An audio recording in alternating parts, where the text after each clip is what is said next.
So guys, welcome in and thank you for the support that you've gave the YouTube channel thus far. This is our first podcast recording. It is a first time for myself with the equipment and the camera.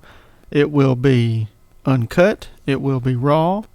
So you'll get to work through the kinks of this one with me, just like would to be expected. We are not professionals at this by all means. We have brand new setup, brand new equipment at the moment, and we're not in the official studio. So if you're watching it live on YouTube, it's where it'll be for now, just YouTube. But this is where and how we will do the videos for the podcast. Now, the camera's not at the best angle, and do apologize for that, but seeing my face isn't probably what you're here for. It's to listen to me talk recklessly.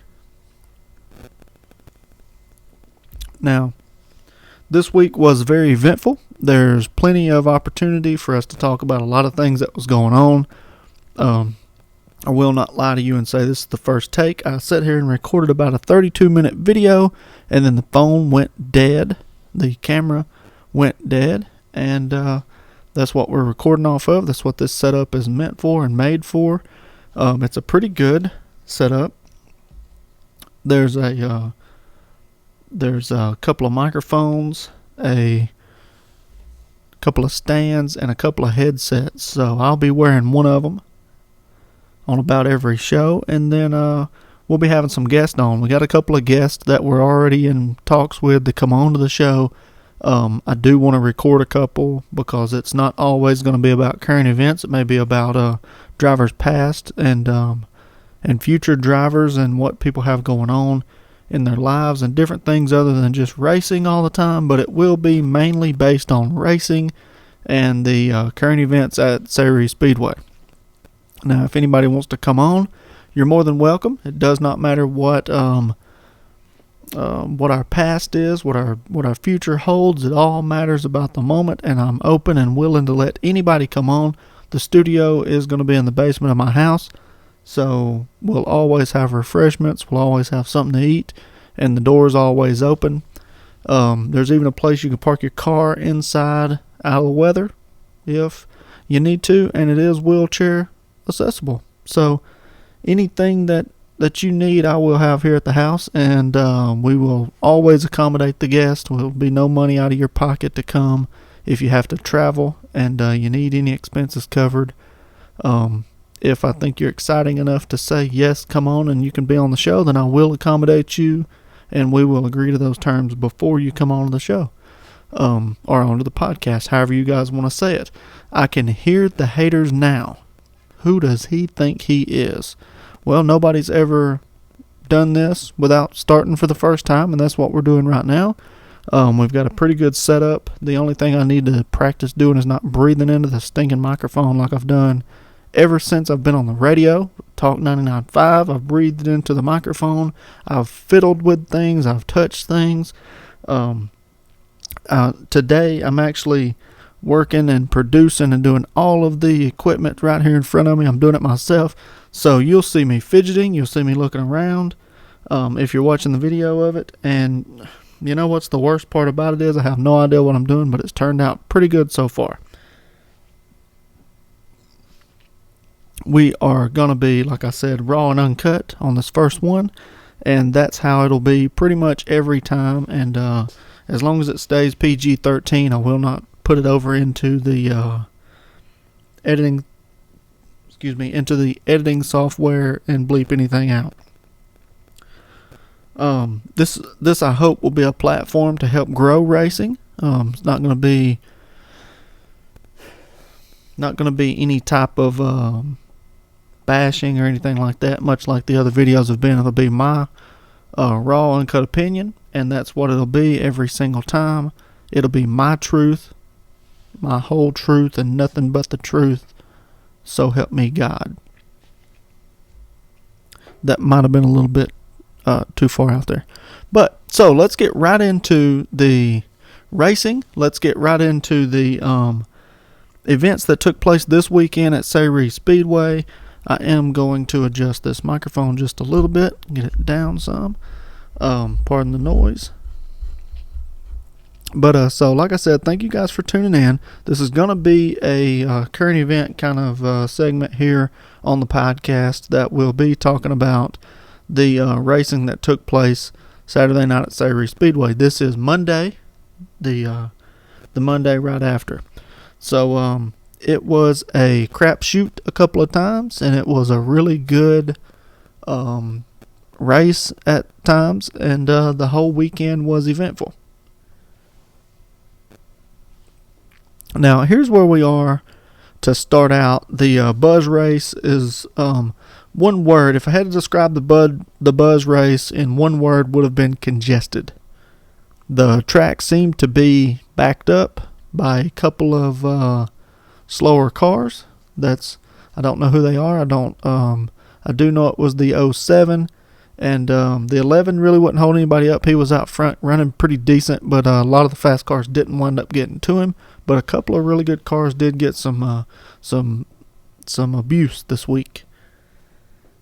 One that stands out was the 25 Prelude and the 26 Nissan, I believe it is. He took a whapping, and it wasn't intentional. It was the cause of an event that took place. The 07 made contact with the 7, whether it was a spin or whether it was a drive down over the nose. I'm not sure. I wasn't watching. All I could see was some videos that were kind of unclear to me.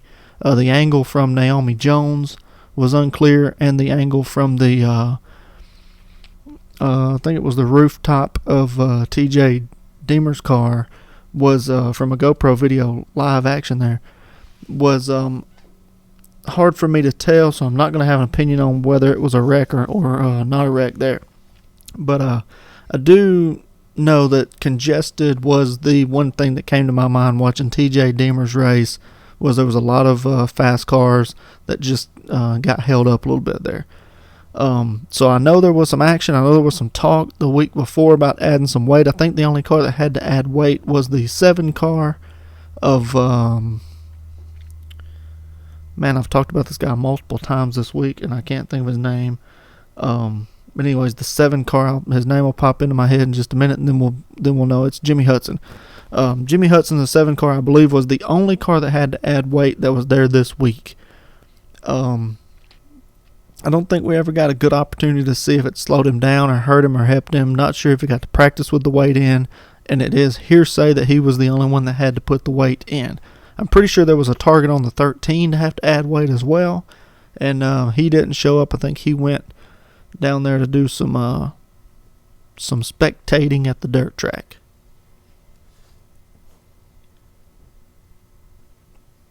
It would be interesting to have Jimmy Hudson on.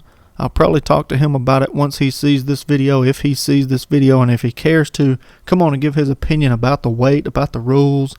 There was some back and forth on Facebook with him talking a little bit about the rules being changed. I know in the rule book it says that the track has the discrepancy. They can add weight. They can do whatever they want to, really. That's what the rule book says. They can do whatever they want to, and it's laid out perfectly clear for that. But just having his opinion, and I don't think the track minds you having an opinion. I think when it gets personal, sometimes it gets aggravating to them, I know, and it would for anybody. But the main thing is you can voice your opinion, but I think they prefer you to do it to them, to their face. And I found that out this weekend. I did find that out this weekend, and I was able to speak with Jordan Haynes about the situation that happened with us. I spoke to Eric about it in a track official manner, not him being my cousin manner. And I spoke to Brandon Parker, and Billy Parker was standing right there, and neither one of them seemed to care that I was voicing my opinion. And that's the best part about what's been going on right now, is they're willing to listen, and they're open to it. And the only bad part is sometimes you're the bat, sometimes you're the ball, and they always are the ones that has to make the decision on which one you are.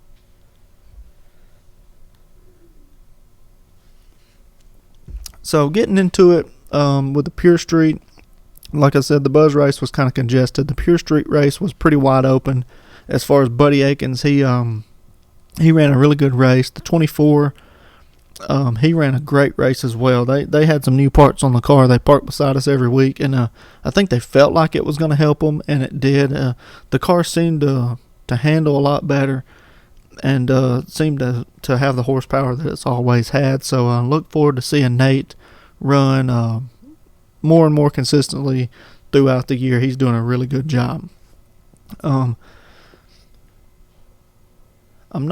didn't really pay a lot of attention to the race other than Buddy Akins kind of checked out on him, and I had mentioned in a couple of videos earlier in the year that he was going to be a hard to beat competitor once he got to what I would consider his level.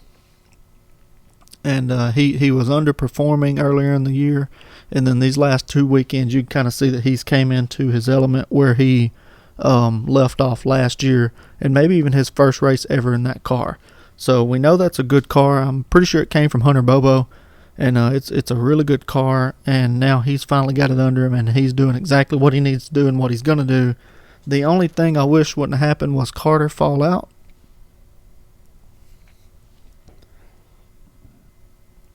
Carter Murray fell out of the race, and he not really sure what happened to his car, but he did fall out of the race, and he didn't get the chance to try to come up there and compete with Buddy, which was a disappointment, I think, for us and us here, because we like to see him be able to compete, and also it was a disappointment for the fans because I know they wanted to see a good race.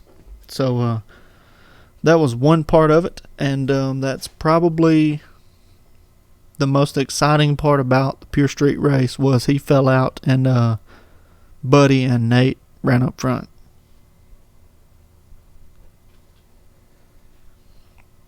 Now, there's a lot of things went on in the mini mod race from the first lap all the way to the end. It was point the finger at Jody. He did it all wrong, and that's okay. You're not going to hear a pity party from me. Everybody's got the right to their own opinion. But I'm not sure why a couple of people had opinions. I'm not even sure what they was talking about running out into victory lane. I don't even understand why some people waste their breath, but it's got to be just this pent up hatred of me for some reason, and with some of them I honestly do not know why. But so the race starts out 10 car on the inside, Brock Talbert, myself on the outside, and we was able to clear him going into one, and pretty much took control of the race right there. Then about 8, 9, 10 laps into the race, I'd say close to halfway, the 10 car spins out, which allows Adam to catch up to us. Now, this isn't going to go, if you didn't watch the race, this isn't going to go how you think it's going to go. There wasn't we start the race, bobble, anything like that, and him go by us. It was a disaster from the get-go, in my opinion, by the officiating at this moment. There's 10 car spaces between himself and I, and I'm the leader. He's in second, and like I said, there's probably 10 car spaces between him and I coming down the front straightaway to take the one to go. As we come down the back straightaway, there's still pretty good amount of car spaces between us. And I peeked the mirror to see, is he high? Is he low? Is he still, right tucked in behind me? And he wasn't. He wasn't there at all. He was every bit of 5 or 6 car lengths still behind me. And so I said, all right, I'm going to roll down here to the white line. I'm going to take off. Not sure what he's doing. I know he's going to try to get a run, but I'm going to make sure that I get the best run I can from the white line. And if he's still back there that far, they're going to throw the green because I started where I needed to start. So I would say about 2 or 3 car lengths before the white line, we're picked up, spun around. Heavy hit. Bam! I mean, you really feel it. Makes you glad you got good safety equipment because stuff like that happens. He misjudged the restart. He thought I was going to start coming down the hill versus around at the white line. Spun me up onto the hill there a little bit in 3 and 4. Everybody knows it's Sayre. And car was stuck a little bit there, but it rolled off the hill. Now, that's kind of where the controversy starts. Not really sure what happened. I'm going to say it was a misjudgment of him on where I was going to start and where I was able, as the leader, to control the race. He was going to control the race from his start. Now, me and him's talked about this. We talked about it that night. He pulled up down there while I was still stalled out on the wall and collecting my thoughts there. And I'll be honest with you, the first thing that usually used to run through my mind was, I'm mad. That it wasn't even a thought of being mad at him, because in my mind it was too exotic of an incident to even think that it was purposeful. It was more like a misjudgment, and I kind of knew that right out the start, that it was misjudgment, and that there wasn't any malicious intent, which I've said that a lot this year, and it's really trying to be my motto this year, that there was nothing malicious about it. I know there was heavy contact and a spin out, but as for me, and I've talked to my dad about it, of course, y'all know me and him are always talking about things. I asked some trusted people that are in the stands what they thought, and guys that have raced before and are still racing sometimes, and asked them, and it was like it was a misjudgment. He really wanted to get that run and go ahead and get by me and be gone, and unfortunately he made contact, spun me out. Now what hurts us is he got put in the rear, and it kind of takes, I'm not going to say it takes credibility away from the win. Still a win's a win, whether he's there or not, but I would have rather raced him for it, honestly, and I've heard the nonsense on Facebook, oh, you did it to yourself. It's okay, you can have an opinion, but it's not the case. You never want to take a chance of getting your tires busted, especially as good as the car is handling right now. And running with these tires that's on it, and tires are scarce a little bit. I think burying them's got some in, but getting good stacker and good rollout scarce. So you never want to tear up stuff that you've got working. And no matter what anybody says, that's just not the case. But so anyways, that happened, and it was kind of just a toss up on whether we was going to get put back to the pole or not. But I think the main reason why we went back to the pole, or to the lead position, number one, and he got put to the rear, was because of the rough driving talks that they've been having in the drivers' meeting, and they've been doing it all year. Do I think it was the right call? Yes, because it was their call, and they make those calls. Me and Adam even talked about that they make the call, and they have to make the call based off what they've seen and what they feel like happened. They don't know intent. All they can see is what happened. Now, for people that said I brake checked him, that's fine. Your opinion is okay. It's wrong. If you go and look and see anybody that starts those races, you get the right to start it wherever you want to, and you can say or not say whatever you want to. It doesn't matter, but because the truth is, I was going to start that race at the white line and make sure that at least if I was able to get a good jump, it was going to be deemed a good legal start, because they've been on me all year about not jumping the starts, and with him being that far back there, that's what it was going to look like. Well, he jumped it from about 5 or 6 car lengths behind me and was wide open about 2 car lengths before we got to where I had to start the race, which is the white line. Now, this is where we fall into a little bit more issues. The next restart was smooth. It was clean. The 25 car was behind us. I got about a car length and a half, 2 car lengths ahead of him, and we're running pretty good. Get the 2 to go sticks. We're cruising, pretty much locked in. If nothing happened, we was locked in. And the 32 car parks it up into 3 and 4 at the exit gate. Doesn't matter why. Car broke, didn't break, doesn't matter. I'm assuming his car broke and he parked up there, and that caused the caution. Now, we come around to take the 1 to go, and Jordan Haynes is giving me the slow down signal, not the 1 to go. And people that say, oh, that's BS, whatever. If you've raced under the control of Jordan Haynes, he gives you the green flag and a 1 to go finger. Now, if the pace car is on the track, the pace car will also give you a 1 to go finger, but there's no pace car. On the restarts, there's a pace car on the initial start at Sayre Speedway, and everywhere else there is not a pace car on the actual restarts. They let you set the pace and go. Well, he's telling me to slow down with one hand, and the flag is parallel to the track. He's telling me to slow down. Whether or not the people behind me got the one to go or not, I don't know, but I didn't see a one to go finger. It's Jordan Haynes holds up his flag and a one to go finger, and if anybody that's raced out there hadn't seen that, then you hadn't been looking. But if he's given me a five finger parallel to the ground, slow down, he did not give me, from my understanding, from what I was seeing, was not giving me the one to go. He was telling me to slow down, much like a couple of other guys seen him doing to me multiple times. There was no one to go. Now, where I screwed up was I didn't pay any attention to the caution light. The next signal that I seen from a track official as I was creeping down the back straightaway, and I did, I slowed the car down to the pace that I thought he thought was acceptable. Unless you're going to tell me how fast you want me to go, I do not have a speedometer in the car, so it's kind of at their discretion how fast they want me to go or how fast they don't. I'm usually second gear about 3,000 RPMs. That's what I set my pace at. The car doesn't load up at that. Anything above 3,000 RPMs in second gear, the car doesn't load up, so I'm okay with it. Clear it out, take off, we're good.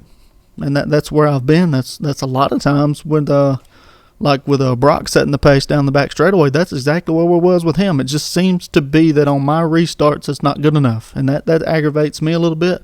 But there's no need in getting any type of way about it because it's they're officiating. They get to do it. Now this one, it was a screw up by Jordan in my opinion, and I think it comes at us fast.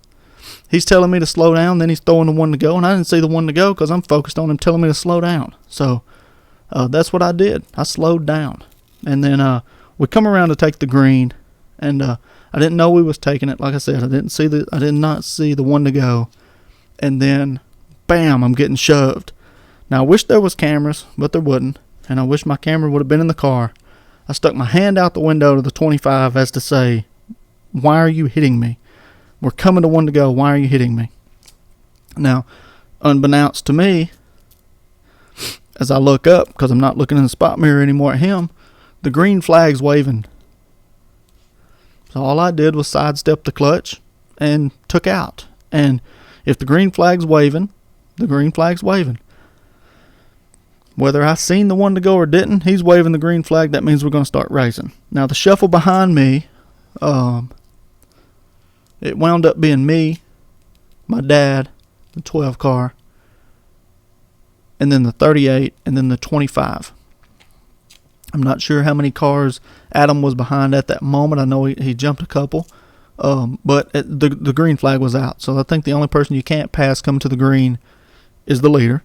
And so he got where he needed to be.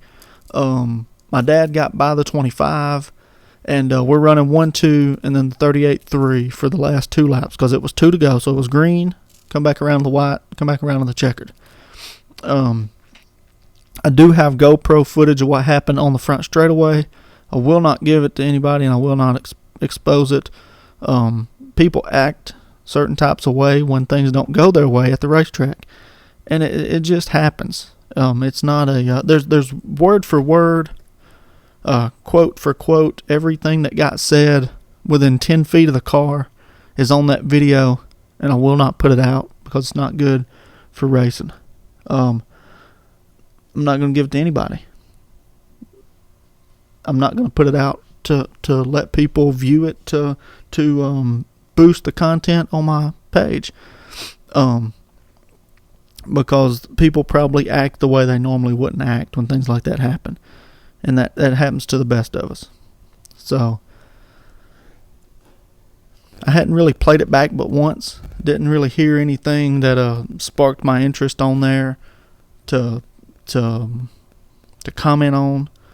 I'm positive they was mad at the flagman, and a few words were said that me and the flagman are in some sort of relationship, and and that's not the case. I'm married, and we're not in any kind of relationship to the side. And I wish you wouldn't say things like that because it could cause rumors to spread. What I will say is, me and him both made a mistake. I made a mistake of not being paying attention to that caution light, and I do believe he made a mistake of telling me to slow down, more worried about my speed than he was giving me the one to go. And I think that's a mistake on his. I'm the control car at that moment if there's no pace car. Put a pace car on the track if you don't want me to go but a certain speed. I think that's my honest opinion in that scenario. Not mad about the situation. I could see where the 25 crew would be mad that their car got shuffled to fourth, maybe. Positive it was fourth. But what I don't like the swarming the victory lane, swarming my car, my crew, anything like that. I don't like that. It's not necessary. It's also not what Sayre says they're going to allow to happen. It's happened once in the past, and it wasn't a good scenario. It wasn't a good situation, and we handled that situation as it came. But nobody was really violent. I don't think anybody was any type of way. It's just not the character that you should display, I guess. When it happens, I think the driver should talk to the other driver if they thought I wronged him.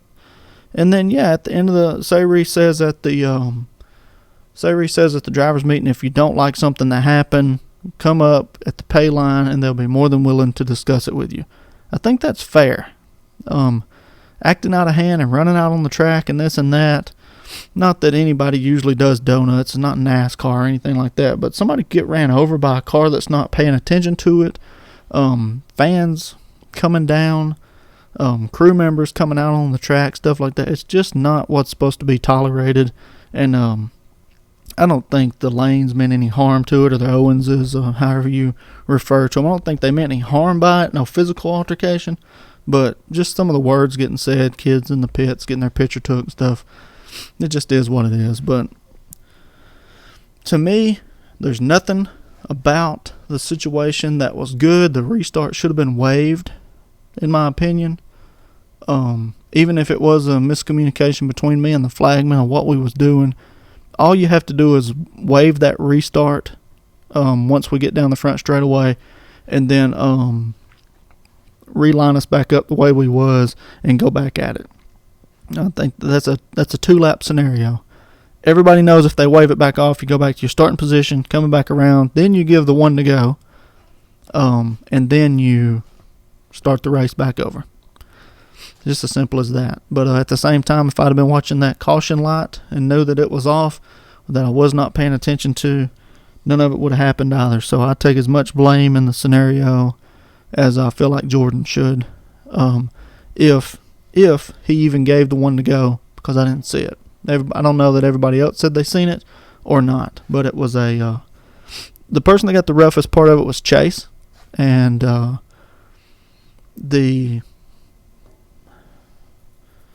guess the favorite in the scenario was me. I don't think there was any. I didn't feel any pressure like he was gonna pass me, but you never know what's gonna happen. One good restart and he could have passed me and beat me, but I didn't feel any pressure to it. So I don't feel like the outcome of who won the race was at question, but possibly the outcome of who finished second, third, and fourth was in question. But that's as simple as that. That's all I want to say about that. There's not to me anything that should carry over, but we'll see. You always be prepared for what could or could not happen the next week. This week's a big race, I think, but it's only 25 laps, not 20. So we qualify, and with it being a big race, we won't have to start the rear. So with that being said, Adam and the 25 started the rear this week, and they wind up finishing third and fourth out of about 8 cars. Adam had a good run. Hate that the way that restart happened, shuffled him to the rear. I'd have rather raced him for it. I really would have rather there not be any cautions when I was out front, because we could have just rode probably the remainder of the race, or at least raced him the last 5 laps if he would have caught us. But there's a lot left to be desired in that race. Even with the 25 not getting that appropriate restart, he should have got behind me on the last restart to try to race for the win as well, because he's just as fast. And in our cases so far this year, only been able to pass him one time to win the race. The other times he's been able to hold us off, and or the one night that I did run him back down and pass him, looked like tire wear probably got him on that night, and then Adam was able to get by me. So it was a weird scenario what happened the last restart, and a couple of us can take blame for it, but mainly I take the blame for it on my own, because I should have been watching that caution light and I should have went ahead and started the race. But I would like to see just a one to go. If it's going to be one to go, not trying to give me the mixed emotions of slow down and then go. Just if the restart isn't how you like it, wave it off, you know. But it is what it is. That was a bad scenario for a couple of cars. Luckily, it didn't affect us as far as a win or a position, but it was a bad shake for the 25 crew and Chase. Now, like I said, the running out on the track and all that stuff, I didn't feel threatened at any point. I didn't feel like they was coming out to be physical at any point, just voicing their opinion. And boy, does the crowd go crazy when people start acting some type of way. So really good watching some of the videos and listening to people talk and bump their gums from the stands. And then, of course, carry it over to Facebook and just absolutely thrill us on Facebook. But it was a really good race for us. The car was hooking. The car was running good. Would we have won if Adam hadn't got sent to the rear? We'll never know. I think we had a chance. But also, we've thought we've had chances in the past and got schooled. So we didn't get to race it out. Now, on to the other races. The Super Street, pretty sure the 30 car won that one with ease. After about 5 or 6 laps, Austin fell off, and Chase was able to walk off and leave him in the 30 car. I may be wrong on that, but I'm pretty sure that's how it finished. He's really good wheel. He's really good handling the wheel. He's smooth, so if his car is capable of winning, he's probably going to put it there. Like to see Zach Smith back, and I think that gives Chase Sargent a good jump. I think him and Zach Smith were tied for the lead in points, so that probably gives him a 26-point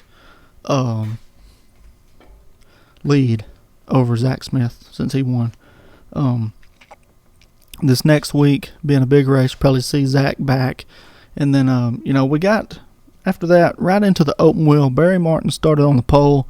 Matthew was the fastest qualifier, and he ran the closest race behind his dad probably anybody has besides him. And it was a $100 bounty this week on top of the purse if somebody was able to beat Matt and Barry. Looks like that's probably lit a fire under Barry. His car looked really good. Him and Matthew both cut some really good lap times in qualifying, and in practice they were pretty good as well. So it's going to be fun to watch that play out. A couple of extra cars came to try to get the bounty. I know a couple of the local cars are chomping at the bit to get that bounty. Tyler Rice has won this year. I think he's the only other person to win besides them this year. And he's looking better and better every week. I think there's a little bit of a gap between him and Barry and Matt right now, but he's still young in that division. But I'm sure they're consistently trying to chip away at getting to those lap times, and he's doing a pretty good job of gaining each week.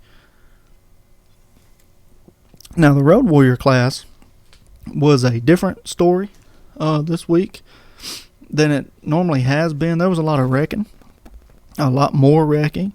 At the minute that Sayre Speedway said there was going to be no cautions unless the track was blocked, the track hasn't not been blocked in a race yet. I think it was a purple Challenger, spun out this week right in the middle of the racetrack, and before they could throw the caution, or before they determined the track to be unsafe, a car clipped him just a little bit. Didn't seem like anything out of hand, nothing serious.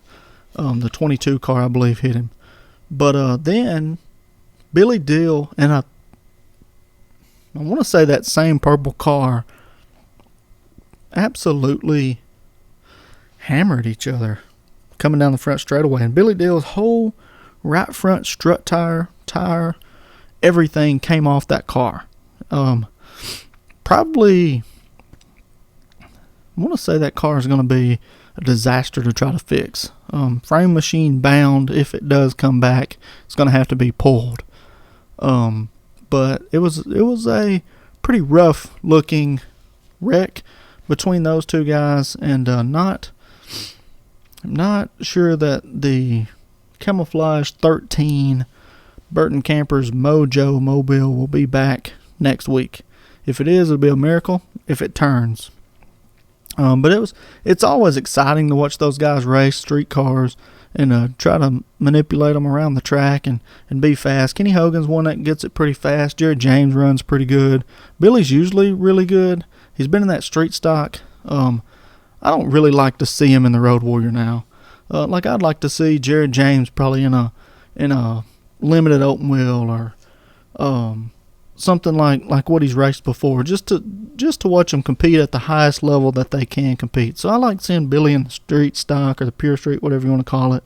And Jared James would probably be pretty good in one of those. He's raced late models and limited, but I mean, if that's all he's got to race, that's cool. I mean, it's not a knock on him for being out there. He does pretty good in that Mustang, but watching him race something like a late model he's drove before, a limited car, something like that, would be a little bit more entertaining with the talent. So it was a good race. It's always a good race watching Jared or Kenny or those guys come from the back. There's some newcomers, a lot of cars, probably 15, 18 cars the last 2 weeks, and really exciting racing.